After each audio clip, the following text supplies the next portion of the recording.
Hi friends, నమస్తే. వచ్చేసిందండోయ్ మీ అమ్మాయి విజయ వచ్చేసింది. అయ్యో! విజయ అంటున్నాను, ఛానల్ పేరు చెప్పలేదనుకుంటున్నారా? అదేనండి, ఇండియన్ అమ్మ విజయరాణి మీ ముందుకొచ్చేసింది. ఈరోజు ఇటలీలో మా ఇంట్లో పూసిన మల్లెపూలు ఇలా కట్టుకుంటున్నానండి. నేనైతే గనక 4 పూలు కానీ, 5 పూలు కానీ ఇలా కట్టుకొని పెట్టుకోవడం అయితే అలవాటు. ఇంకా ఇక్కడ ఎన్ని పూలు ఇలా మాల కట్టాను, ఏంటి అనేది కామెంట్ సెక్షన్‌లో తెలియచేయండి. ఇంకా మీరు మన ఛానల్‌కి ఫస్ట్ టైం విజిట్ చేస్తే ఏం లేదండి, వీడియో కింద రెడ్ కలర్‌లో సబ్స్క్రైబ్ అని ఉంటుంది. దాన్ని టచ్ చేస్తే బెల్ ఐకాన్ వస్తది. ఆల్ అని టచ్ చేయండి. ఏ వీడియో చేసినా మీ దాకా నోటి వస్తది. మీరెప్పుడు ఫ్రీగా ఉంటే అప్పుడు మన వీడియోలు చూడొచ్చు. ఇంకా మీరు కూడా ఇలాగే కడతారా? చాలామంది నోటి మాలంటారు.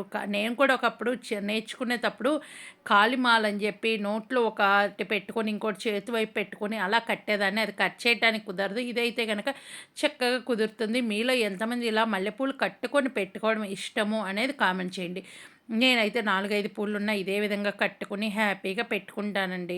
ఇంకా మీకు ఈ వీడియో నచ్చితే లైక్, షేర్, కామెంట్, సబ్స్క్రైబ్ చేయటం అయితే మరవకండే. మీరు పర్సనల్‌గా నా మెసేజ్ పెట్టేవాళ్ళు పెట్టండి. ఇటలీలో మా ఇంట్లో పూలు ఎలా ఉన్నాయి, అసలు ఎన్ని పూలు పూసినాయి, ఏంటి అనేది కామెంట్ బాక్స్‌లో తెలియచేయండి. Bye bye. Thank you. Enjoy.